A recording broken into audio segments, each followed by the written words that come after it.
여러분 안녕하십니까? 뉴스업 시작합니다. 트럼프 미국 대통령은 백악관 출입기자단 만창장 부근 총격 사건 용의자가 정신적인 문제가 많았고 기독교를 증오했다고 밝혔습니다. 용의자는 트럼프 대통령을 노리고 범행에 나섰다는 점을 암시했는데 만창장 주변 경비가 허술했다는 지적도 일고 있습니다. 워싱턴 연결해서 자세한 내용 알아보겠습니다. 신윤정 특파원. 이제 총격 사건이 발생한 지 만 하루가 돼가는데요. 용의자의 범행 동기와 관련해서 더 알려진 사실이 있습니까? 네, 트럼프 미 대통령은 용의자가 정신적으로 매우 문제가 많은 사람이라고 말했습니다. 트럼프 대통령은 현지 시간 일요일 폭스뉴스 전화 인터뷰에서 용의자가 쓴 선언문을 보면 기독교를 증오한다는 건 확실하다고 말했습니다. 이어 용의자는 오랫동안 마음속에 깊은 증오를 갖고 있었고 종교적 문제였다고 덧붙였는데요. 인터뷰 내용 직접 들어보겠습니다. He had a lot of hatred in his heart for quite a while. And he just, I don't know, it was a religious thing. It was strongly anti-Christian. 트럼프가 언급한 선언문과 관련해 총격 사건 용의자 폴 토마스 앨런이 범행 직전 가족에게 범행 동기와 표적을 기술한 성명서를 보냈다고 미 뉴욕포스트가 보도했는데요. 성명서에서 트럼프 대통령을 직접 언급하진 않았지만 트럼프와 행정부 고위 당국자들이 암살 목표가 될 것을 시사했다고 전했습니다. 더는 소아 성애자와 간감법, 반역죄 범죄를 허용하지 않겠다며 이번이 무엇인가를 할 기회라고 쓴 것으로 전해지고 있습니다. 미 법무장관 대행도 방송 인터뷰에서 총격범이 대통령을 포함해 행정부에서 일하는 사람들을 표적으로 삼은 것으로 보인다고 말했습니다. 인터뷰 직접 들어보겠습니다. It does appear that he did in fact have set out to target folks that work in the administration, likely including the president. 블렌치 대행은 범행 동기에 대해 여전히 수사 중이라며 용의자가 현재는 단독으로 범행을 저지른 것으로 보인다고 설명했습니다. 다만 용의자는 성명에서 자신이 기독교인이며 자신의 행동이 기독교적 가치에 반하지 않는다고 말해 기독교인을 증오했다는 트럼프 대통령의 주장과는 차이를 보였습니다. 네, 총격 사건에 대한 미국 내 충격도 클 것 같은데 현지 반응 어떻습니까? 토요일 밤 현직 미국 대통령 부부와 행정부 고위 인사가 한꺼번에 위험에 노출되면서 미국 주요 매체들은 총격 사건 속보를 계속 다루고 있습니다. 용의자가 살던 지역의 이웃 주민들은 용의자가 매우 조용한 사람이었다고 전하기도 했습니다. 미 정치권에서는 정치 폭력에 반대한다는 우려가 한 목소리로 나오고 있습니다. Here in America, we can have strong disagreements, and it is certainly the case that violence is never the answer. 일각에서는 대통령 참석 행사에 대한 경비와 경호가 느슨했다는 지적도 이어지고 있습니다. 행사가 열린 워싱턴 힐튼 호텔에서 금속 탐지기를 동원한 보안 검색은 만찬장으로 진입하려는 사람들을 상대로만 진행됐고 호텔 출입구에서는 보안 검색이 이루어지지 않았습니다. That when you're doing it in an open environment like this hotel, for instance, you couldn't park, you had to park 6 blocks away. So I don't know why they couldn't have had screening as you enter into the hotel as well. 총격 사건 용의자도 호텔 보안이 말도 안 될 정도로 허술했다고 직접 지적했는데요. 만약 내가 미국 시민이 아니라 이란 요원이었다면 M2 기관총을 들고 들어왔어도 아무도 눈치채지 못했을 것이라고 말했습니다. 총격범은 현재 워싱턴 DC에 있는 경찰서에 구금돼 조사받고 있으며 현지 시간 27일 워싱턴 법원에 출석해 기소 절차를 시작할 것으로 전망됩니다. 지금까지 워싱턴에서 YTN 신윤정입니다. 이번 백악관 기자단 만찬장 총격 사건의 용의자는 명문대인 캘리포니아 공대 출신의 31살 남성입니다. 현지 경찰은 그가 행사장에 있는 워싱턴 힐튼 호텔에 투숙하며 범행을 준비했다고 밝혔습니다. 고한석 기자가 보도합니다. 보안 요원들이 행사장 앞 검색대를 지키고 있습니다. 갑자기 한 남성이 전속력으로 달려들어옵니다. 미 수사당국은 그가 산탄총과 권총, 칼 등으로 무장한 채 보안 검색대를 돌파하려 했다고 밝혔습니다. 이 과정에서 총격전이 벌어졌고 총성이 울리면서 트럼프 대통령이 있는 만찬장 안은 아수라장이 됐습니다. 미 비밀경호국 요원 한 명이 총에 맞았지만 방탄조끼를 입고 있어 무사했습니다.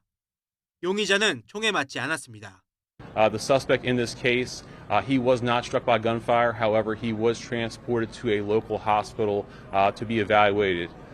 용의자는 미국 명문대학인 캘리포니아 공대 출신의 31살 남성 콜 토마스 앨런으로 밝혀졌습니다. 캘리포니아에서 교사이자 비디오 게임 개발자로 활동해온 것으로 알려졌습니다. 수사당국은 그가 호텔에 투숙하며 범행을 계획한 것으로 파악했습니다. So preliminary information, we do believe he was a guest here at the hotel. We have secured a room here in the hotel. And again, we'll go through the appropriate procedures to determine what was inside there. 수사당국은 일단 트럼프 대통령을 겨냥한 암살 시도인 것으로 보고 있습니다.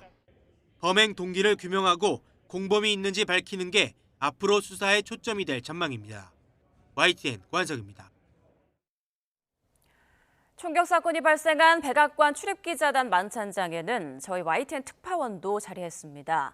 트럼프 대통령 부부와 행정부 당국자들이 피신하는 그 긴박했던 순간을 만찬장 현장에서 워싱턴 홍상희 특파원이 보도합니다. 도널드 트럼프 미국 대통령과 멜라니아 여사가 백악관 출입기자단 만찬 행사장에 입장합니다. 미국 대통령과 언론의 소통을 위해 100년 넘게 매년 이어지는 행사지만 트럼프 대통령이 참석한 건 이번이 처음입니다. 주요 참석자 소개와 미국 국가 연주가 끝나고 만찬이 시작된 8시 반쯤. 멀리서 총격 소리와 함께 비밀경호국 요원들이 행사장 중앙무대로 달려와 트럼프 대통령을 감쌉니다. 총격이 발생했다는 외침에 2,000명이 넘는 참석자들은 모두 바닥으로 엎드렸습니다. 사건이 벌어진 백악관 출입기자단 만찬장입니다. 행사가 시작된 지 얼마 안 돼 갑자기 백악관 비밀경호국 요원들이 들어갔고 전혀 다른 참석자들과 함께 이렇게 탁자 밑으로 몸을 숨겼습니다. 트럼프 대통령 부부와 제이디 벤스 부통령, 만찬장 테이블에 흩어져 있던 마코 루비오 국무장관 등 트럼프 행정부 국무위원들은 엄호를 받으며 무대 뒤로 빠져나갔습니다. 총격은 만찬장 외부 보안 검색 구역에서 발생했습니다. 트럼프 대통령은 용의자의 단독 범행으로 보인다며 이란과는 무관한 것으로 본다고 말했습니다. And it's not going to deter me from winning the war in Iran. I don't know if that had anything to do with it. I really don't think so, based on what we know. 또 이번 총격 사건을 계기로 모든 미국인이 차이를 평화롭게 해결해 나가자고 호소했습니다. But in light of this evening's events, I ask that all Americans recommit with their hearts in resolving our difference peacefully. 11월 중간 선거를 앞두고 이란 전쟁으로 인한 유가 상승과 여론 악화로 고전하던 트럼프 대통령에게 이번 사건은 지지층 결집의 계기가 될 것으로 보입니다. 트럼프 대통령은 워싱턴 DC에 파란만장한 밤을 보냈다며 출입기자단 만찬을 한 달 안에 다시 열겠다고 밝혔습니다. 워싱턴에서 YTN 홍상입니다. 백악관 출입기자단 만찬장에서 발생한 총격 사건. 트럼프 대통령이 이 사건을 계기 삼아 반드시 필요하다고 강조한 것이 있는데요. 그게 무엇인지 화면으로 함께 보시죠. 트럼프 대통령 사건 이튿날인 현지 시각 26일 올린 SNS 글입니다. 어젯밤 일은 지난 150년 동안 모든 대통령들이 백악관 부지에 크고 안전한 연회장을 건설해야 한다고 요구해온 이유를 여실히 보여준다라고 적었습니다. 백악관에 연회장이 있었다면 이런 일은 절대 일어나지 않았을 거라는 겁니다. 그러면서 어처구니 없는 연회장 관련 소송은 즉시 취하되어야 한다. 연회장 건설을 방해하는 어떤 것도 허용돼선 안 된다고 강조했습니다. 자, 그럼 사건 발생 일주일 전으로 돌아가 볼까요? 워싱턴 포스트는 트럼프 대통령이 백악관 연회장 건설 프로젝트에 집착에 가까운 관심을 보인다고 비판했습니다. VIP 접대를 위한 필수 시설이라고 강조하고 있지만 약 4억 달러, 우리나라 돈으로 약 5,900억 원에 들어가는 이 계획에 여론도 부정적이라고 꼬집었습니다. 앞서 법원도 제동을 걸었죠. 지난달 워싱턴 DC 연방법원은 대통령은 백악관의 주인이 아닌 관리인이라며 연회장 건설을 중단하라는 가처분 결정을 내렸는데 트럼프 행정부는 즉각 항소에 나섰습니다. 민주당에서도 연일 비판을 이어가고 있습니다. 제러드 허프먼 하원 의원은 트럼프와 일부 공화당 의원들이 개츠비식 후아 파티를 우선시하고 있다라고 비난했고 또 연회장을 증축하더라도 정권이 교체되면 원상복구해야 한다는 의견도 나왔습니다. 백악관은 민간 기부로 추진되는 사업이라며 세금이 들어가지 않는다고 강조했는데요. 이에 블룸버그 통신은 기부자 명단이 상세히 공개되지 않은 데다 기업이 트럼프 행정부를 향한 로비 수단으로 기부금을 활용한다는 논란을 지적하기도 했습니다. 소설 위대한 개츠비를 테마로 파티까지 열어 논란을 부르기도 했던 트럼프 대통령.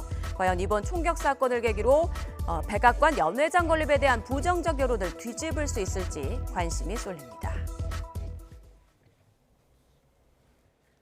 미국과 이란의 주말 협상이 무산되자 트럼프 대통령은 더는 대면 협상에 연연하지 않겠다며 이란을 압박하고 있습니다.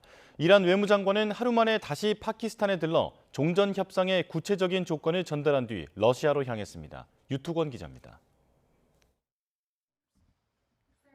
협상단의 파키스탄 파견을 취소한 트럼프 대통령은 이젠 전화로 협상을 진행하겠다고 밝혔습니다.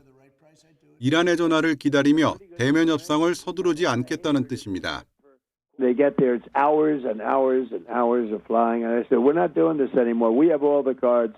If they want to talk, they can come to us or they can call us. 이란이 핵무기를 포기하지 않으면 만날 이유가 없다고도 강조했습니다. 주말 협상이 취소된 직후 이란이 훨씬 더 나은 제안을 해왔다고 밝혔지만 여전히 핵 문제가 쟁점임을 시사한 겁니다. 비슷한 시각 오만 방문을 마친 이란 외무장관은 하루 만에 다시 파키스탄에 들렀습니다. 이란 매체들은 중재국인 파키스탄을 통해 이란 측의 종전 요구안을 명확히 전달하기 위한 목적이라고 보도했습니다. 그러면서 호르무즈에 대한 새로운 체제와 전쟁 피해 배상금, 재침략 방지, 미국의 해상 봉쇄 해제 등을 의제로 제시했다고 전했습니다. 또 종전 협상과 핵 문제는 전혀 관련이 없다고 선을 그었습니다. 표면적으로 양측의 입장이 평행선을 달리고 있지만 동시에 주변국을 아우르는 다양한 물밑 논의가 진행되고 있습니다. 이란 외무장관은 사우디아라비아와 튀르키예, 카타르와 잇따라 통화했고 루비오 미 국무장관도 아랍에미리트와 접촉했습니다. 특히 러시아로 넘어간 이란 외무장관은 27일 푸틴 대통령을 접견하고 중동 정세를 논의할 예정이어서 결과가 주목됩니다. YTN 유투원입니다.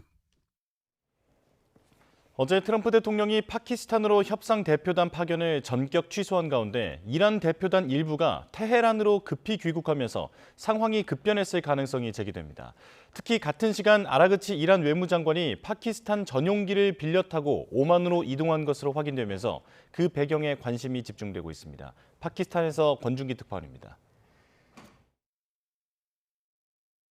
지난 24일 파키스탄에 도착한 아바스 아라그치 이란 외무장관. 이란 국적기인 메라즈 항공의 흰색 에어버스 기종을 타고 왔습니다. 하지만 다음 날 오만으로 출국할 때 이용한 건 검은색 걸프스트림 G600 기종이었습니다.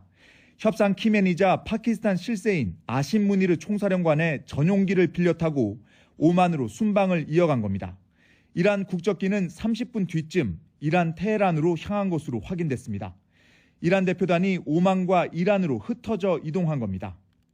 Part of the team of Iranian returned to the country last evening with their aircraft, but Foreign Minister Araqchi went Muscat from Islamabad Noor Khan Air Base by plane of the Air Field Marshal. 정부 고위급 인사가 다른 나라 전용기로 이동하는 건 극히 이례적인 일로 예상치 못한 사건이 발생했을 가능성이 있습니다. 파키스탄에서 협상한 논의 끝에 테헤란 최고 지도부의 급한 승인이 필요한 일이 생겨 전용기를 빌려 탔을 거란 추측이 나옵니다. 아라그치 외무장관이 오만으로 향한 뒤 미국 대표단 파견을 전격 취소한 트럼프 대통령은 이란이 더 좋은 제안을 가져왔다고 말해 상황 변화가 생겼을 가능성을 시사했습니다. Interestingly, immediately when I canceled it, within 10 minutes we got a new paper that was much better. What was on that paper, sir? We talked about they will not have a nuclear weapon.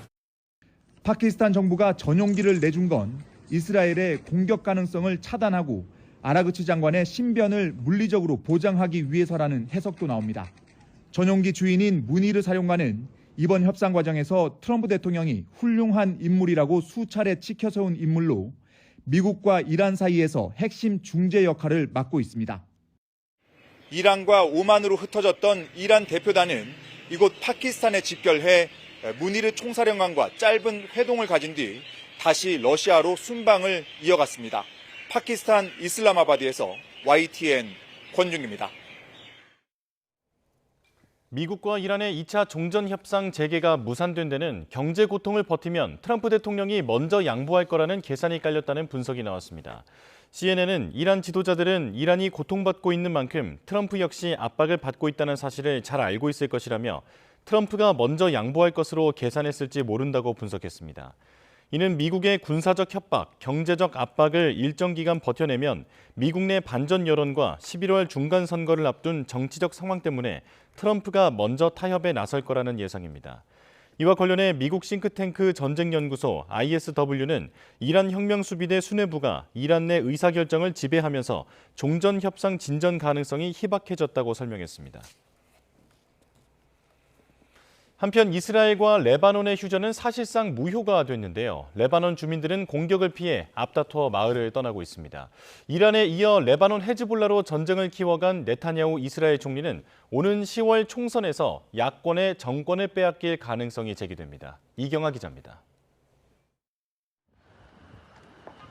꼬리에 꼬리를 문 차들로 도로가 북새통입니다.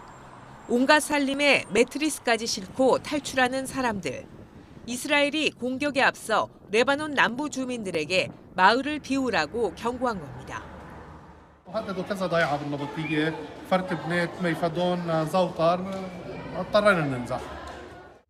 또 다른 마을에서는 주민들이 공습에 숨진 이들을 묻어주고 있습니다. 이란을 돕는다며 이스라엘이 공격하는 헤즈볼라 대원뿐 아니라 민간인도 포함돼 있습니다. نحن فداء المقاومة باقيين على الخط على النهر نحن هيدي أرضنا مش مستعدين لو مهما ضحينا نطلع من هالأرض. 트럼프 미국 대통령의 중재로 3주 연장한 휴전은 사실상 말뿐입니다. 이스라엘과 레바논 무장정파 헤즈볼라는 서로 휴전을 위반했다며 공방을 이어가고 있습니다.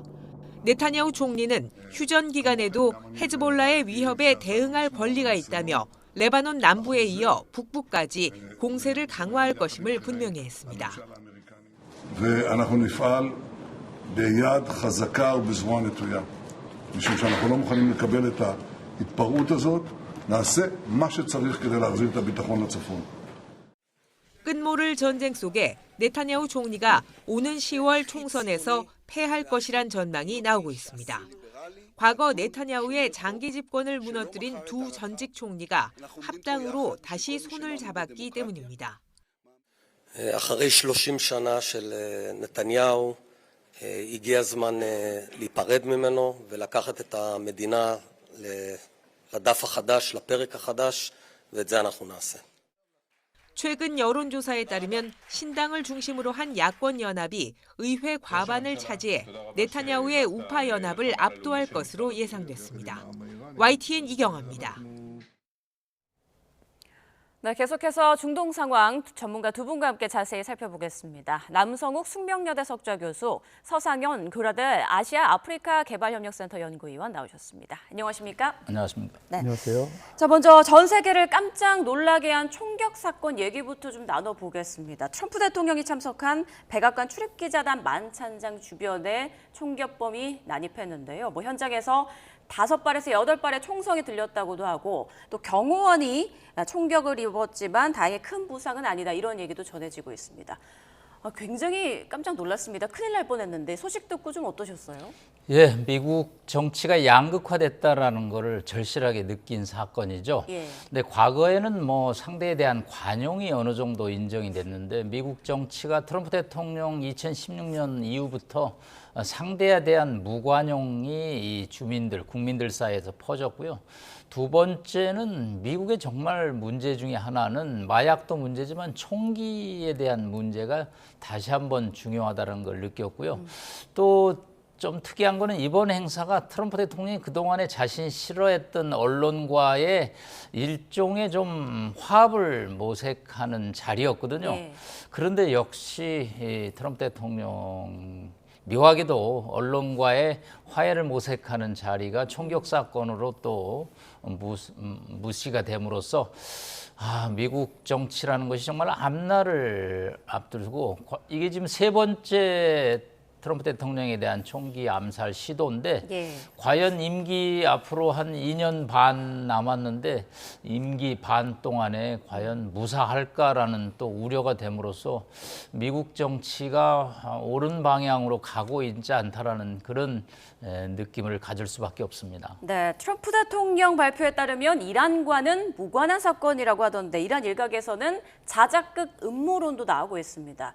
중간 선거에 이걸 좀 이용하려는 거 아니냐 이런 목소리가 나오는 것 같아요. 그렇죠. 이러한 이스라엘 혁명 수비대에서는 이번 그 총격 사건을 가지고 이제 어떻게 보면 자신의 그 선전으로 약간 이용하고 있는데, 즉 그 트럼프가 이번 그 총격 사건을 자작극으로 만들므로써 지금 현재 한참 그 지지도가 내려간 상황에서 이걸 좀 만회하려는 그런 시도다 이렇게 이제 비난하고 또 이제 우스갯소리로 말을 하고 있는데 뭐 실제로 그렇지는 않을 것 같은데 예. 자 현재 뭐 트럼프 입장에서는 사실 이게 뭐 자기에게 뭐 이렇게 총격은 있지 않았지만 어떻게 보면 이걸 또 하나 발판 삼아서 자기들의 지지자들을 결집시키는 하나의 또 그런 요인도 되기 때문에 어떻게 보면 이란 측의 또 주장도 조금은 또 뭐 맞지 않을까 그것도 생각되고 있습니다. 어느 정도는 의심해 볼 수 있는 부분인 것 같다는 물론 그걸 뭐 이렇게 자작으로 의도하진 않았지만 예.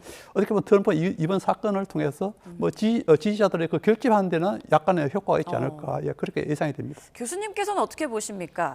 그러니까 앞서 3번의 트럼프 대통령에 대한 테러가 있었다라고 짚어주셨습니다. 그 많이들 기억하시겠지만 2년 전 대선 유세를 하다가 귀 쪽에 총상을 입고 피를 흘리면서 주먹 불끈 쥐는 트럼프 대통령 모습 화제가 되면서 지지율이 올랐지 않습니까? 이번에도 좀 그런 긍정적인 효과를 볼 수 있다고 생각하십니까? 이번 사건과 2년 전에 펜실베니아에서 총기 사건은 전 완전히 다른 사건이라고 봅니다. 예. 그 당시는 이제 유세 현장이었고 정말로 저격범이 옥상 건물에서 트럼프 대통령을 저격해서 피가 났죠. 귀 쪽을 총알이 스치금으로써. 예. 그것은 이제 한 장의 사진을 통해서 지지자들을 결집시키는 효과가 분명히 있었습니다. 그건 이제 선거 전이니까 저 지도자를 대통령으로 만들지 못하게 하는 시도에 있어서 우리 공화당 마가 지도자들이 결합해야 된다는 것은 충분히 이해가 되죠. 그러나 지금은 그런 상황하고는 좀 다르고요. 50m 전에서 비밀 경호국 요원들에 의해서 제압이 당했고요. 이란의 이제 나스탐이라는 통신사가 이걸 반박을 했습니다. 이제 이 문제는 뭐냐면 심리전으로 이거를 분명히 트럼프 대통령이 이용할 거라는 것을 이란 심리전 담당 팀들이 간파를 한 거죠. 예. 그래서 이거를 이제 자작극이라고 몰고 나감으로써 역심리전을 이란 역시 감행을 하는 거죠. 왜냐하면 비밀 경호원 소속의 사람이 총알을 맞았고 31살의 이 칼텍 미국의 명문 대학이죠. 캘리포니아에서 뭐 제일 좋은 대학 중에 하나인데 그 주인공이라는 사람이 분명히 밝혀졌기 때문에 또 그 친구가 민주당에 뭐 25만 원 정도의 후원금을 낸 기록도 있고 그리고 뭐 외로운 늑대라는 미국의 이제 뭐 우리도 마찬가지지만 이 집안에 틀어박혀서 SNS만 하면서 정치적으로 확증 편향을 갖는 젊은 친구들을 얘기하는 게 이제 로니 울프라는 외로운 늑대라는 표현을 쓰는데 이 친구도 아마 그런 종류의 종교적 편향을 좀 갖고 있습니다. 그렇기 때문에 자작극이라고 주장을 하는 것은 이란이 이 트럼프 대통령이 이걸 통해서 지지율을 격직하고 이란 전쟁을 합리화하는 것을 하나 방어하기 위한 역심리전의 일환이라고 평가가 됩니다. 네, 종교적인 확증 편향으로 이번 암살을 시도한 게 아닐까라는 분석을 해주셨습니다. 트럼프 대통령도 이 용의자를 향해서 정신적으로 문제가 많은 사람이다, 종교적인 문제인 것 같다라고 얘기를 했는데 이 남성이 범행 직전 가족에게 트럼프 대통령 암살을 뜻하는 그런 암시하는 성명서를 보낸 것으로 전해지고 있어요. 이렇게 엘리트의 젊은 30대 남성이 왜 이런 무모한 짓을 저질렀을까? 그 의도는 뭐라고 보세요? 사실은 현재 그 총격범이 뭐 민주당의 후원금도 냈다고 조금 전에 교수님도 말씀하셨지만 사실 최근에 그 트럼프의 그 이란 전쟁을 보면은 어떻게 보면 국내보다는 국외 쪽에 더 큰 이미지를 갖다 미국의 그 이미지를 갖다 추락시키고 있고 또 국내에서는 미국 내에서는 또 양쪽으로 분열시키는 예. 이념적으로 이렇게 분열시키는 역할을 계속 하다 보니까 그에 대한 하나의 뭐 지식인 차원에서 또 이 하나의 아까 교수님께서 말씀드렸지만 또 은둔하고 있던 이런 상태에서 아마 이제 확정 편집으로 이런 또 암살 시도를 했지 않을까 그런 생각되는데 현재 문제는 미국 전체적으로 국민들이 이란의 이런 미국의 이란 공격에 대해서는 정말 많은 사람들이 비판하고 있거든요. 예. 그런 차원에서 보면 어느 지식인들 중에서는 또 어떻게 보면은 그에 대해서 약간 편성해서 아까 조금 전에 말씀드렸던 외로운 늑대 이런 성향이 있으면은 이런 또 우발적인 이런 또 행동을 하지 않나 그런 또 생각도 해봅니다. 네, 사실상 전쟁이 길어지면서 마가 동맹이 분열하고 있다라는 얘기가 계속 나왔었죠. 트럼프 대통령 측근인 보수 농객 터커 칼슨은 트럼프 대통령을 지지한 걸 후회한다라고 말을 하기도 했는데 이번 총격 사건으로 마가 진영 내에 일종의 결집이 발생할 가능성도 있을까요? 저는 결집보다는 분열이 더 예상이 심해질 됩니다. 것이다. 사실은 터커 컬슨은 2016년부터 뭐 유튜브라든가 폭스뉴스에 출연해갖고 트럼프 대통령과 아주 브로맨스를 과시했던 인물인데 이 트럼프 대통령이 네오콘의 노예가 되고 있다는 표현을 쓰고 있습니다. 그 얘기는 원래 우리가 지향했던 공화당의 이념하고 이게 어떻게 미국을 다시 한번 위대하게 만드는 거와 같은 맥락이냐. 아니 남의 나라를 전쟁으로 공격하는 것이 미국을 마가로 하는 것이냐. 그거는 아니다라는 것이 터커 컬슨이고요.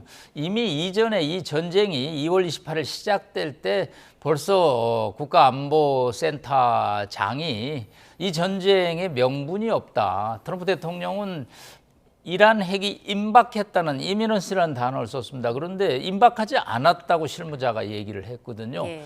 그때부터 트럼프 대통령의 지지자들이 이제 분열이 시작이 됐는데 트럼프 대통령 입장에서는 이제 지지율이 33%를 기약하고 있기 때문에 이 터커 컬슨의 반론은 굉장히 뼈아플 것이고요. 이런 흐름은 오는 11월 중간 선거까지 계속될 것으로 보입니다. 예.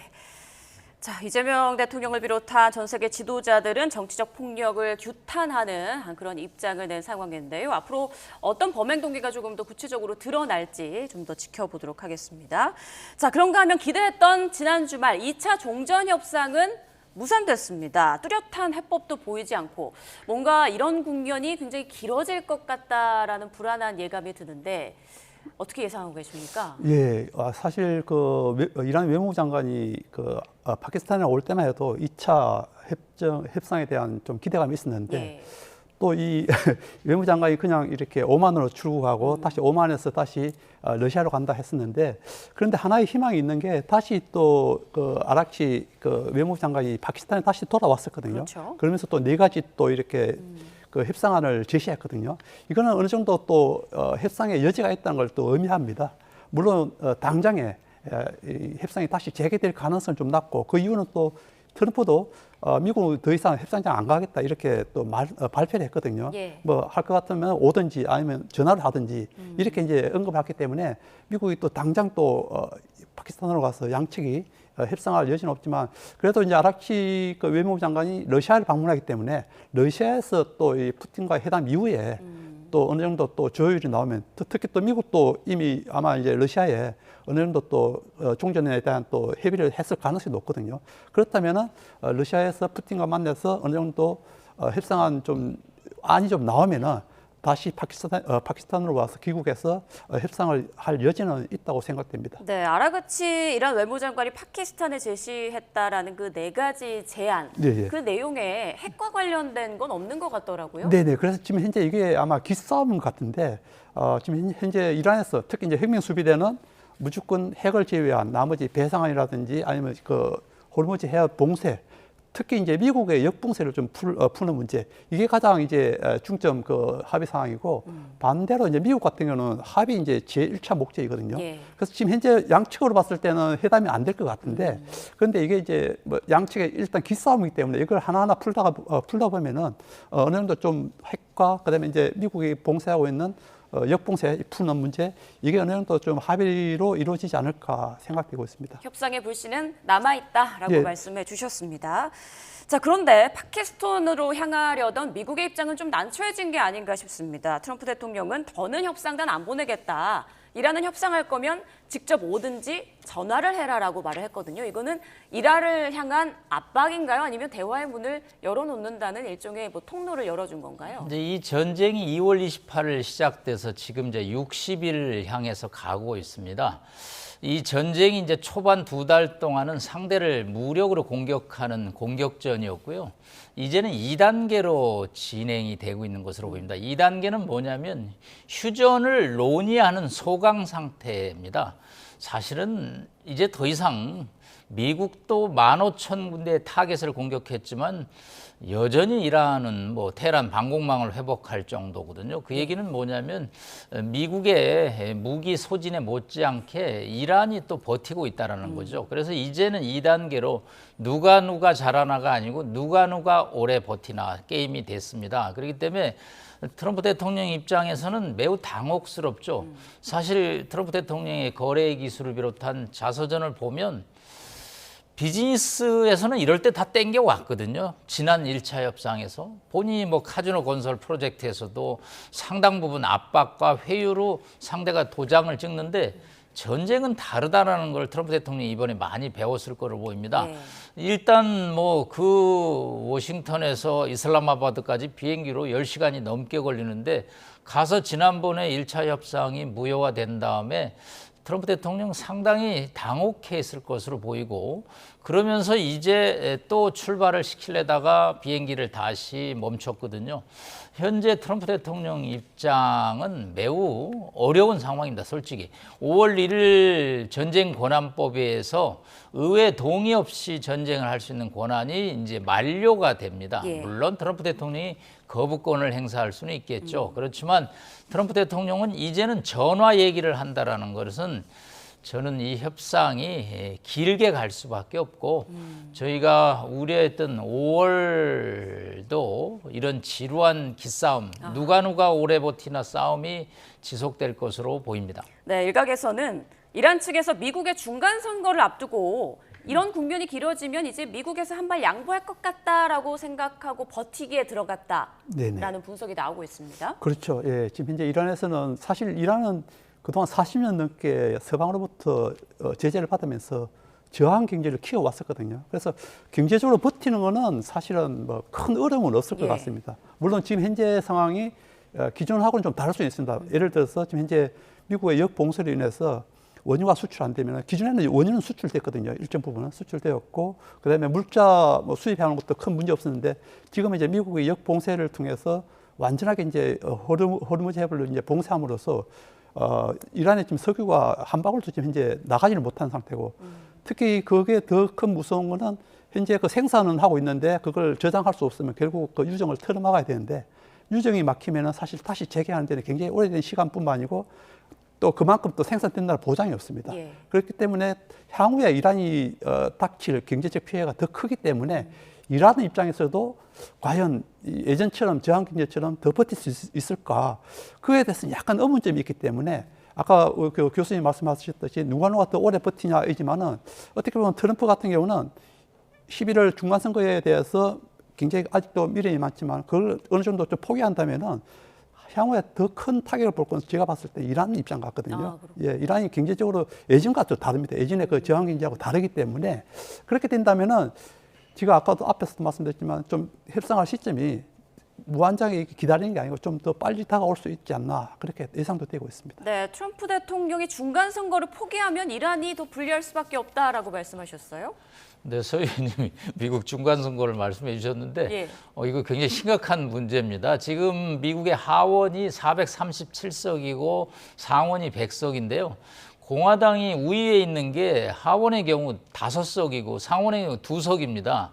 이게 세석만 넘어가면 상하원 다수당이 바뀌거든요. 그러면 트럼프 대통령이 맨날 얘기하는 게 나를 탄핵시킬 거다라는 얘기고, 사실은 아무리 트럼프 대통령이 마이웨이를 강조하지만 상하원에서 양측에서 브레이크를 걸면 이 레임덕이 급격하게 빨리 올 수가 있고요. 워싱턴 정치는 이제 3선이 안 되기 때문에 결국은 다음 대권 싸움으로 미국도 갈 수밖에 없기 때문에 이 트럼프 대통령 스타일상 아마 임기 마지막 날까지 본인이 권한을 행사하고 싶어 하는데, 이거 벌써 민주당, 공화당 후계들 싸움이 시작됐거든요. 케빈 뉴섬 캘리포니아 주사라든가, 뭐 이쪽 공화당에서는 마크 루비오냐, 제이드 벤스냐를 갖고 지금 다투고 있기 때문에 트럼프 대통령 입장에서는 의회 선거를 패배하는 것은 정말 끔찍한 일이기 때문에 어떤 형태로든지 이 모양을 갖춰서 이 전쟁을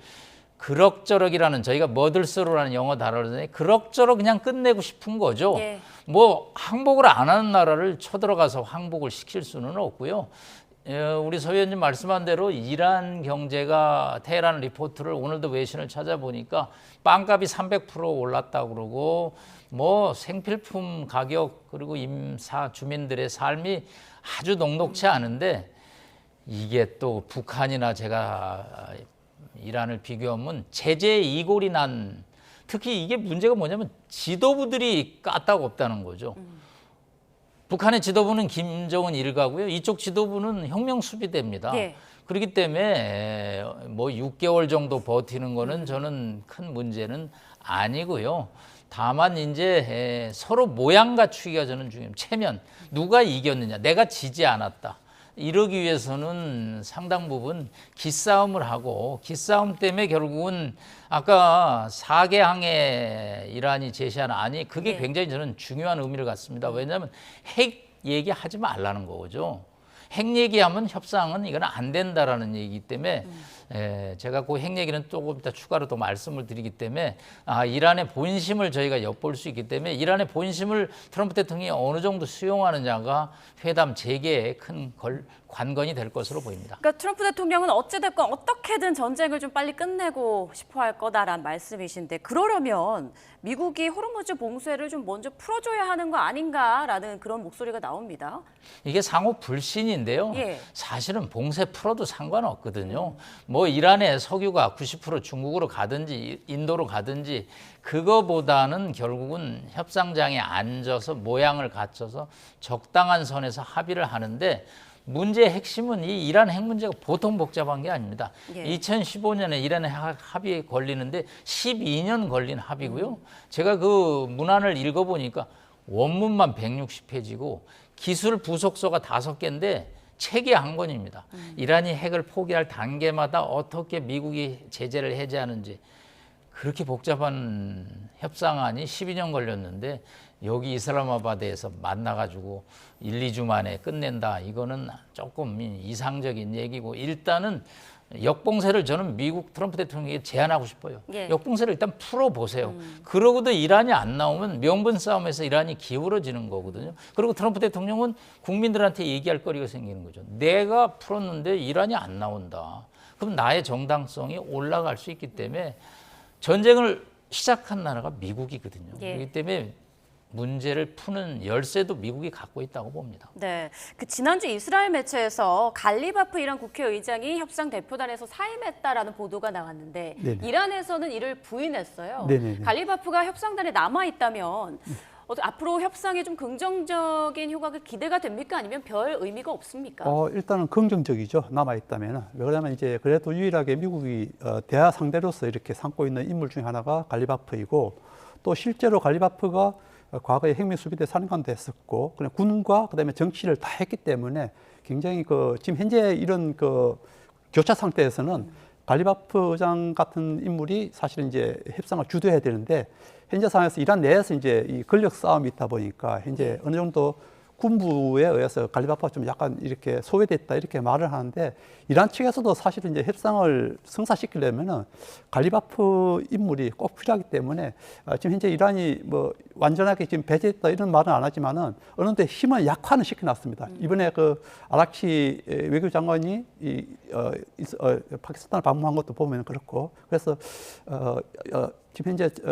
약간 힘은 좀 떨어져 있지만 그래도 최종적으로 나중에 미국과 최종 협상할 때는 나와야 되는 그런 상황이기 때문에 이란 측에서도 다른 대안이 없다면은 계속 힘을 실어주지 않을까 그렇게 예상이 되고 있습니다. 미국의 상황을 보면 정작 미국 대외 정책을 총괄하는 루비오 미 국무장관이 협상에서 한 발짝 좀 물러선 것에 대한 지적이 나오고 있는데 지금 트럼프 대통령의 사위인 쿠슈너 그리고 위트코프 특사가 지금 협상단에서 주요 임무를 맡고 있지 않습니까? 이 부분에 대한 지적은 어떻게 생각하세요? 이것도 정상이 아니죠. 사실은 외교부 장관이 협상을 해야죠. 그런데 마크 루비오 장관은 처음부터 이 전쟁에 소극적이었고 반대했습니다. 사실 내각에서 찬성한 사람은 피트 헤그스 국방장관 뿐이죠. 본인이 별도 안 다뤘는데 왜 전쟁을 그렇게 강조를 했는지 정말 이해 불가한데요. 일단 루비오 장관 입장에서는 이런 판단을 하는 거죠. 이 전쟁 쉽지 않은 전쟁이다. 그렇기 때문에 내가 깊이 발을 들여놔봐야 얻을 소득이 크지 않다. 그리고 이제 이 제이드 벤스 부통령이 이제 최종 협상에 지난번 1차 단장을 맡았는데 그나마 벤스 부통령은 사병으로 해병대 근무를 했는데 2년 동안 공보사병을 이라크에서 했습니다. 그렇기 때문에 이 동네를 좀 알거든요. 중동을. 그런데 벤스 부통령 역시 중동 문제가 간단치 않다라는 인식을 갖고 있습니다. 그렇기 때문에 본인이 이번 2차 협상에도 출발 명단에서 빠지면서 체급을 낮췄죠. 왜? 이게 만나서 해결하기가 여간 쉽지 않은 문제라는 거거든요. 그래서 미국이 외교를 좀 국무부 중심으로 정상을 가져오면 이게 밀당에서 기브 앤 테이크가 되는데 그거는 뭐냐면 넌 제로섬 게임이네. 한 사람의 이득이 다른 사람의 손해로 가는 게임이 하면 외교가 잘 안 됩니다. 왜냐하면 이게 승전국 패전국이 정해지지 않은 전쟁이거든요. 그렇기 때문에 미국 트럼프 대통령의 이 외교 스타일도 이번에 상당한 시험대에 올랐다고 볼 수 있습니다. 네, 앞서 위원님께서 말씀해 주셨습니다만 아라그치 이란 장관의 다음 목적지는 이제 러시아가 될 예정이라는 분석이 나오고 있죠. 네. 여기에서 이제 푸틴 대통령과 만날 거라고 하는데 푸틴 대통령과의 만남이 협상을 푸는 어떤 하나의 계기가 될 수 있다고 보십니까? 저는 그렇게 생각합니다. 미국이 아마 푸틴에게 그 아락치 방문에 있어서 먼저 이제 아마 푸틴도 그 정보를 들었을 거고 아마 푸틴이 또 미국 측에도 그 이야기했을 것 같은데 그렇게 된다면 간접적으로 미국 측에서 푸틴에게 종전의 조건에 대해서 어느 정도 이야기를 하지 않았을까. 사실 뭐 아락치가 지금 현재 이 상황에서 러시아를 방문한다는 자체가 큰 전쟁 와중에 큰 의미는 없거든요. 그런 상황에서 간다는 거는 어느 정도 미국과의 간접적인 이런 대화 형식으로 협상안을 좀 어렵게 조율하는 그런 상태 되지 않을까 그렇게 예상되고 있습니다. 네, 워싱턴 포스트에 따르면 러시아 쪽에서 먼저 이란에 미국의 향후 공격에 대한 안전 보장을 제안했다 이런 얘기가 나오는데요. 앞으로 어떤 방향으로 또 흘러갈지 상황을 계속 보겠습니다. 지금까지 남성욱 숙명여대 석좌 교수, 서상현 고려대 아시아 아프리카 개발협력센터 연구위원과 중동 사태 짚어봤습니다. 고맙습니다.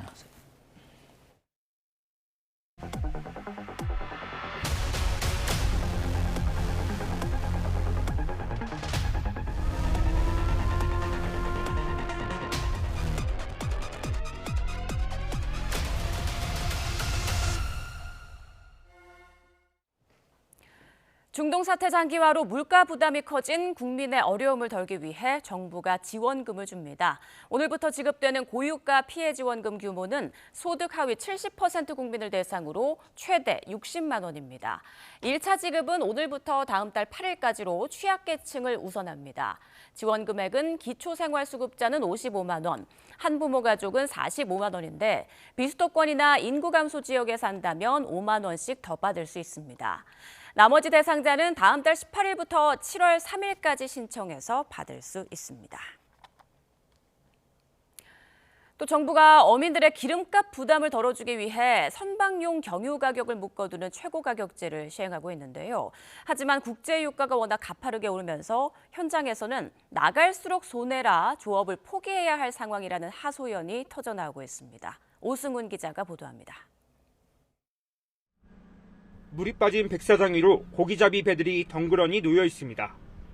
어민들은 배 위에서 어망을 정리하고 선착장 주변의 배들도 발이 묶였습니다.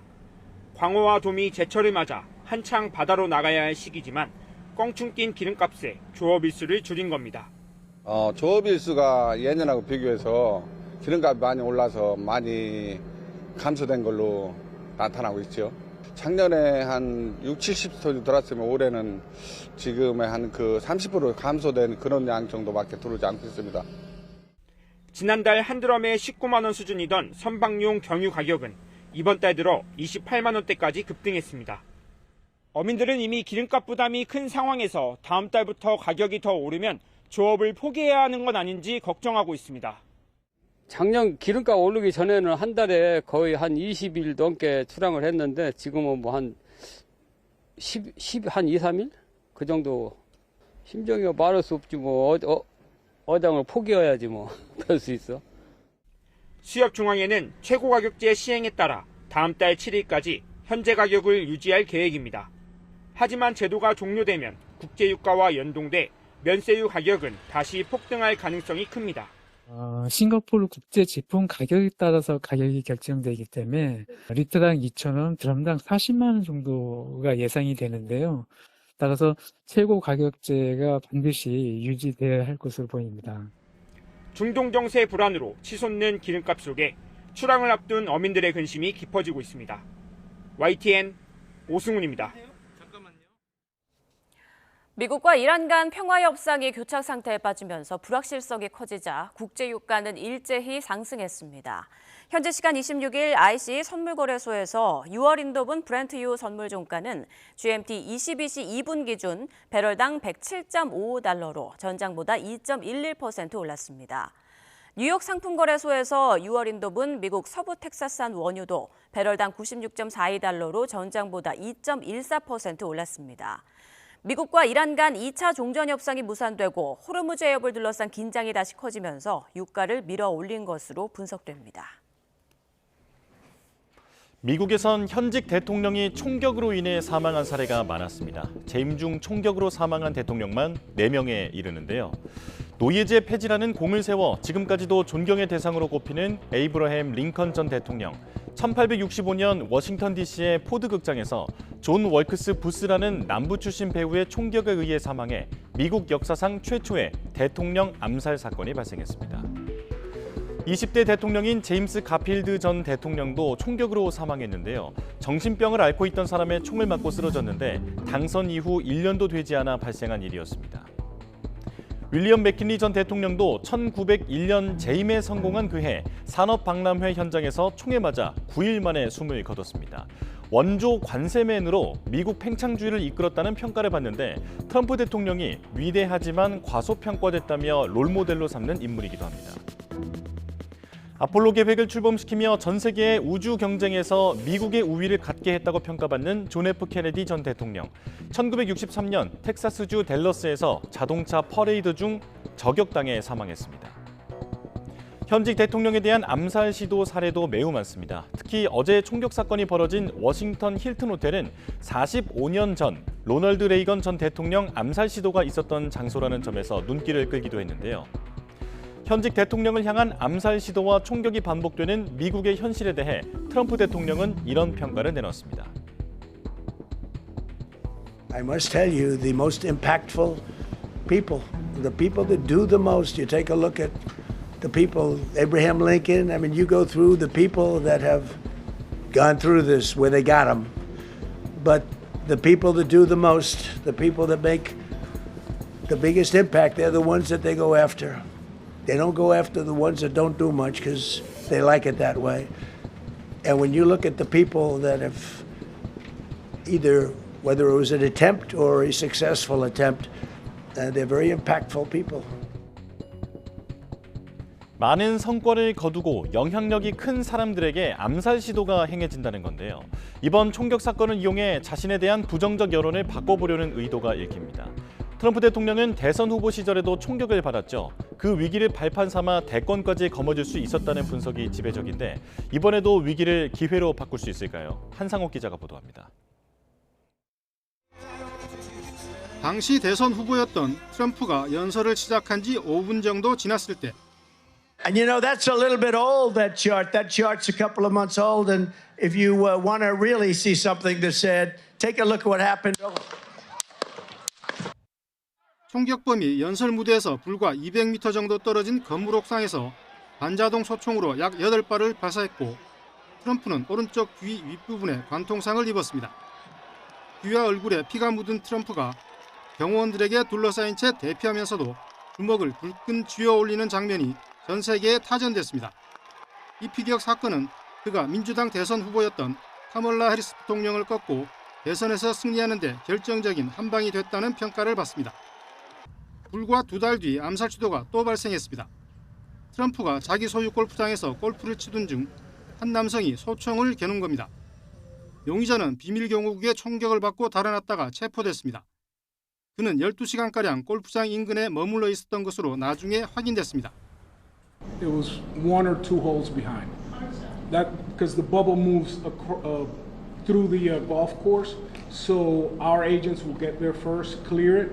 He noticed that the rifle was pointed out. Our agents engaged. 여기에 이번 백악관 출입기자단 만찬 행사장 사건까지 추가되면서 트럼프 대통령은 지난 2년 새 3차례나 암살 시도에 노출된 셈이 됐습니다. YTN 한상옥입니다. 트럼프 미국 대통령은 백악관 기자단 만찬장 인근 총격 사건 용의자가 기독교에 대한 깊은 증오를 품고 있었다고 밝혔습니다. 용의자가 트럼프 대통령 살해를 계획했음을 암시한 가운데 경호 부실 지적도 나오고 있습니다. 워싱턴에서 신윤정 특파원입니다. 총격 사건 이튿날 트럼프 미 대통령은 폭스뉴스와의 전화 인터뷰에서 총격 사건을 종교적 증오에 의한 범행이라고 말했습니다. 용의자가 남긴 성명서와 초기 수사를 근거로 용의자가 오랫동안 반기독교적인 성향을 보이며 증오를 키워왔다고 주장했습니다. He had a lot of hatred in his heart for quite a while, and he just, I don't know, it was a religious thing. It was strongly anti-Christian. 미 일간 뉴욕포스트는 용의자 콜 토마스 앨런이 범행 직전 가족에게 보낸 성명서에서 트럼프와 행정부 고위 당국자들이 암살 목표가 될 것을 시사했다고 전했습니다. 미 법무장관 대행은 정확한 범행 동기는 조사하고 있다면서도 초기 조사에서 이런 사실이 확인된다고 인정했습니다. It does appear that he did in fact have set out to target folks that work in the administration, likely including the president. 다만 용의자가 남긴 성명에서는 자신이 기독교인이라고 밝히며 범행을 정당화한 정황도 있어 동기를 둘러싼 해석은 엇갈리고 있습니다. 총격범이 만찬장에 진입하지는 못했지만 무기를 들고 호텔 내부 경호구역까지 진입하면서 경호 실패라는 지적도 이어지고 있습니다. 행사가 열린 워싱턴 힐튼 호텔에서 금속 탐지기를 동원한 보안 검색은 만찬장 입장객들에게만 진행돼 취약점이 드러났다는 겁니다. So I don't know why they couldn't have had screening as you enter into the hotel as well. 용의자 역시 만약 자신이 이란 요원이었다면 M2 기관총을 들고 들어왔어도 아무도 눈치채지 못했을 것이라고 말했습니다. 트럼프 대통령은 백악관 연회장이 있었다면 이런 일은 없었을 것이라며 자신이 추진하는 백악관 연회장 건설의 정당함을 알리는 기회로 삼기도 했습니다. 또 트럼프 대통령이 이번 사건으로 교착 상태에 빠진 이란과의 종전 협상 압박에서 잠시 벗어나고 보수층 결집을 촉발할 거란 전망이 나오면서 이란 전쟁이 미칠 영향도 주목됩니다. 워싱턴에서 YTN 신윤정입니다. 이재명 대통령이 부동산 장기 보유 특별 공제 제도 개편 가능성을 띄운 이후 정치권 공방이 가열되고 있습니다. 야당은 세금 약탈이라고 날을 세웠고 여당은 무책임한 선동으로 집값을 띄우려 한다고 맞섰는데 지방선거 주요 의제로 급부상하는 모양새입니다. 정인용 기자입니다. 이재명 대통령은 지난 24일 살지도 않을 집에 오래 투기했다고 세금을 깎아주는 비정상을 정상화하는 게 세금 폭탄이냐고 SNS에 글을 올렸습니다. 1주택자가 12억 원을 초과하는 주택을 양도할 때 최대 10년 이상 보유 또는 거주하면 양도세를 각각 40%씩 깎아주는 장기 보유 특별 공제 제도의 보유 부분 혜택 개편 의지를 나타낸 겁니다.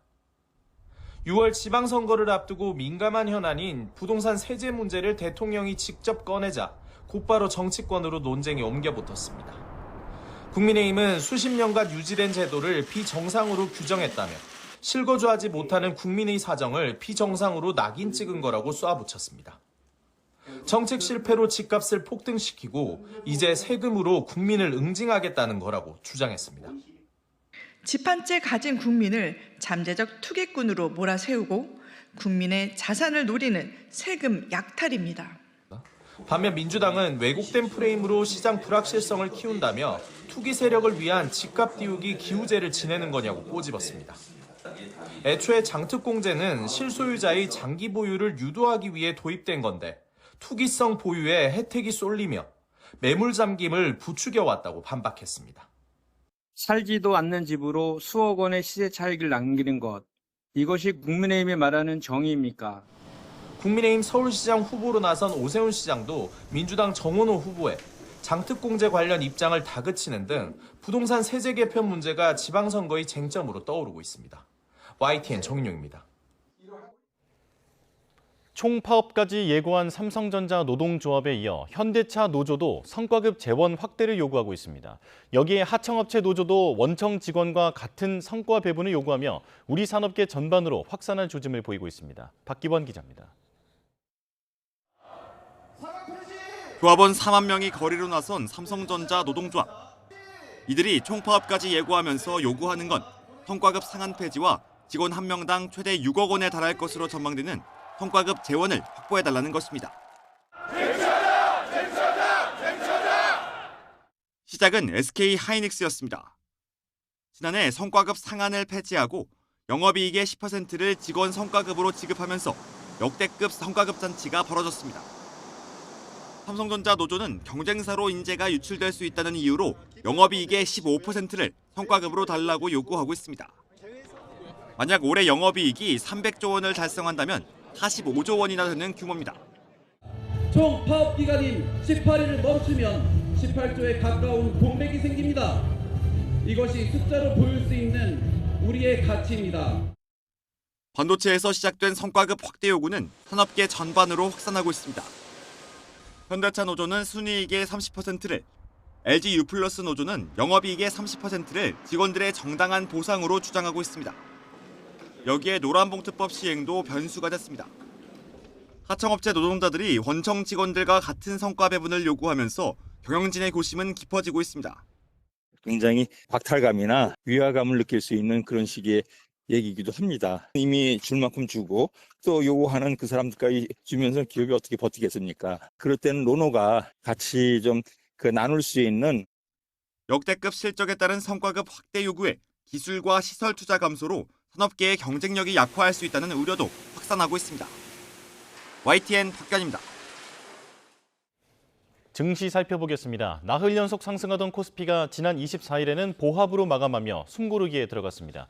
코스닥은 외국인과 기관이 지수를 끌어올려 종가 기준으로 26년 만에 1200선을 넘었는데요. 오늘 시장은 어떨지 개장 상황 직접 보겠습니다. 자, 현재 코스피와 코스닥 전광판에 숫자가 뜨고 있습니다. 자, 이번 주는 미국의 7대 기술 기업, 이른바 M7 가운데 5개 기업의 실적 발표가 있는데요. 이미 전쟁보다는 실적에 집중하고 있는 시장이 어떻게 움직일지 주목되는 상황입니다. 코스피는 0.9% 오른 6,533포인트로 개장해서 현재는 1.12%, 6,547포인트를 지나가고 있습니다. 그리고 코스닥 보겠습니다. 지난주에 분위기가 상당히 좋았는데요. 0.77% 오른 1,213포인트로 개장해서 현재도 1,215포인트 상승폭을 키워가고 있습니다. 자, 2차 전지와 반도체 소부장 종목이 강세를 보였는데 앞으로 추세가 지속될지도 관심입니다. 원달러 환율 보겠습니다. 최근 1,470에서 80원 사이에서 움직이고 있는데요.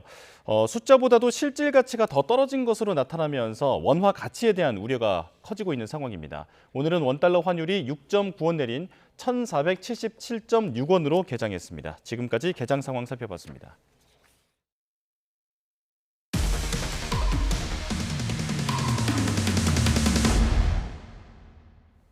서울 강남에 있는 병원에서 수술받던 환자가 심정지 상태에 빠졌습니다.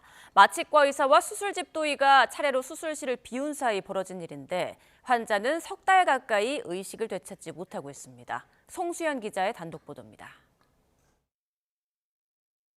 지난 1월 40대 여성 환자가 팔꿈치 수술을 받기 위해 수술실로 걸어 들어갑니다. 12분 뒤 환자 마취를 끝낸 마취과 전문의 A씨가 수술복을 벗은 사복 차림으로 병원 복도를 나섭니다. 정형외과 집도의 B씨가 수술실에 들어오기도 전이었습니다. 그날만 특별하게 일이 있어서 먼저 간다고 하신 거예요? 보통 프리랜서들은 그런 식으로 일을 하는 게 일반적인 상황인데요. 원장님이 그렇게 했을지는 정확하게 잘 모르겠습니다. 원장님 오기 전에 저희가 이동한 거라서. B씨도 수술을 마친 뒤 자리를 떠났지만 환자는 여전히 수술실에 잠들어 있었습니다. 현재 환자의 상태가 어떤지, 환자의 산소 포화등이 뭐니 이런 것들이 어떤지를 확인해야 될 의무가 있는데 집도의도 동시에 그 현장을 이탈해버렸고. 집도의 B씨는 당시 마취과 전문의가 나간 사실도 몰랐다고 말합니다. 9시 12분에 마취과 선생님 나간다는 거 알고 계셨죠? 수술할 때? 몰랐습니다. 근데 저는 수술하니까 집중하고 일을 하고요. 당연히 저는 마취과 방에서 왔다 갔다 하고 보고 계신다고 생각을 했습니다. 수술이 끝나고 얼마 뒤 환자를 깨워도 의식을 회복하지 않자 이상 징후를 느낀 간호사는 2차례에 걸쳐 마취과 전문의 A씨에게 연락했습니다. A씨는 2번 모두 해독제를 투여하라고 지시했는데 2번째로 해독제가 들어가고 9분 뒤 환자는 심정지 상태에 빠졌습니다. 중고등학생 자녀의 어머니인 환자는 석 달 가까이 지난 지금까지도 저산소성 뇌 손상으로 의식을 되찾지 못하고 있습니다. 움직이지도 못하고 지금 거의 뼈만 남아있는 상태거든요. 이제 딸들한테는 이제 엄마가 좀 돌아오기 힘들 것 같다라고 지금 이야기를 하고 있고요. 대한마취통증의학회가 펴낸 의학교과서는 마취과 의사가 환자의 상태를 지속적으로 감시하면서 마취를 시행해야 한다고 명시하고 있습니다. 마취과 의사가 없을 때라도 마취 분야에 숙련된 의료인이 마취제가 투여되고 있는 환자의 옆에 있어야 한다는 점도 분명히 했습니다. 환자가 의식을 완전히 회복하거나 회복실로 이동할 때까지 마취 제공자, 즉 의사가 곁을 지켜야 한다고도 강조합니다. 마취과 의사가 바로 옆에 있었다면은 이런 이상 징후를 빠르게 캐치를 했겠죠. 왜 그렇게 바이탈 사인이 흔들리는지에 대한 정보 파악이 빠르게 필요한데 그 부분에서 좀 조치가 좀 늦어졌다 혹은 잘못 조치 취했다라고 할 수 있습니다. YTN 취재가 시작되자 병원 측은 관련 내용을 확인하고 있고 현재는 답변할 수 없다는 입장만 반복했습니다. 가족들은 의료진의 무책임한 행동이 한 가정을 사지로 내몰았다며 집도의와 마취과 전문의를 상대로 법적 대응에 나섰습니다. YTN 송수연입니다. 내일 김건희 씨의 도이치모터스 주가 조작 의혹 등 사건 관련 항소심 선고가 진행됩니다. 또 다음 날에는 1심에서 징역 5년이 선고된 윤석열 전 대통령의 체포방해 등 혐의 2심 선고도 예정돼 있습니다. 최민기 기자가 보도합니다. 내일 김건희 씨의 도이치모터스 주가 조작 의혹 등 사건에 대한 항소심 판단이 나옵니다. 1심에서는 시세 조종과 관련한 공모와 방조 혐의 모두 인정되지 않았습니다. 김 씨 측은 전문가에게 계좌를 맡겼을 뿐이란 입장이지만 특검은 김 씨가 작전 세력에 의해 계좌가 활용되는 사실을 충분히 인지했다고 보고 있습니다. 주가 조작 불법 여론조사 수수 혐의와 1심에서 유죄로 판단한 통일교 금품 수수 혐의까지 합해 특검은 징역 15년을 구형했습니다. 다음 날에는 윤석열 전 대통령의 체포 방해 등 혐의 항소심 선고 공판이 열립니다. 서울 고등법원 내란 전담 재판부가 맡은 첫 사건입니다. 앞서 1심은 윤 전 대통령이 권력을 남용해 경호처를 사병화했다며 징역 5년을 선고했습니다. 항소심 쟁점은 윤 전 대통령의 위법성 인식과 구체적인 지시 여부입니다. 특검은 윤 전 대통령이 헌정 질서를 파괴하고 공권력을 사유화해 죄질이 불량하다며 항소심에서 징역 10년을 구형했습니다. 반면 윤 전 대통령 측은 공수처 수사권 논란이 있었고 체포를 방해할 생각은 없었다고 주장하고 있습니다. 윤 전 대통령 부부의 항소심 재판은 모두 재판부가 생중계 신청을 허가함에 따라 법정 모습이 실시간으로 공개될 예정입니다. YTN 최민기입니다.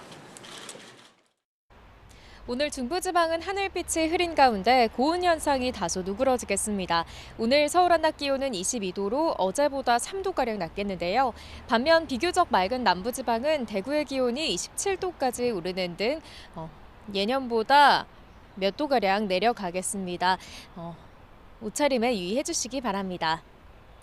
오늘 중부지방은 종일 흐리다가 밤부터 점차 비가 내리겠습니다. 비의 양은 5에서 20mm로 많지는 않겠고요.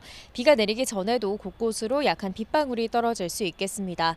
오늘 중부지방은 서울 낮 기온이 22도, 춘천 23도로 어제보다 2에서 4도가량 내려가겠습니다.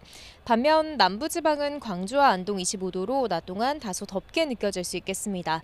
비는 내일 새벽 충청 지역부터 그치기 시작해 오후부터 저녁 사이에는 모두 그치겠고요. 한 주간 예년 수준의 봄 날씨가 이어질 전망입니다.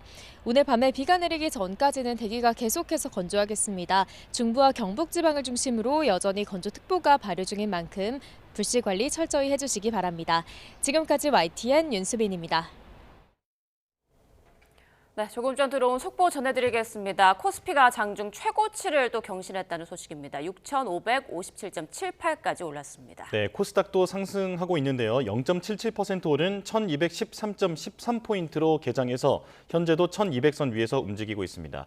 원달러 환율은 6.9원 내린 1,477.6원으로 개장했습니다. 증시 상황은 이어지는 뉴스에서 다시 전해드리겠습니다. 네, 오늘 뉴스원 마칩니다. 내일 다시 뵙겠습니다. 고맙습니다.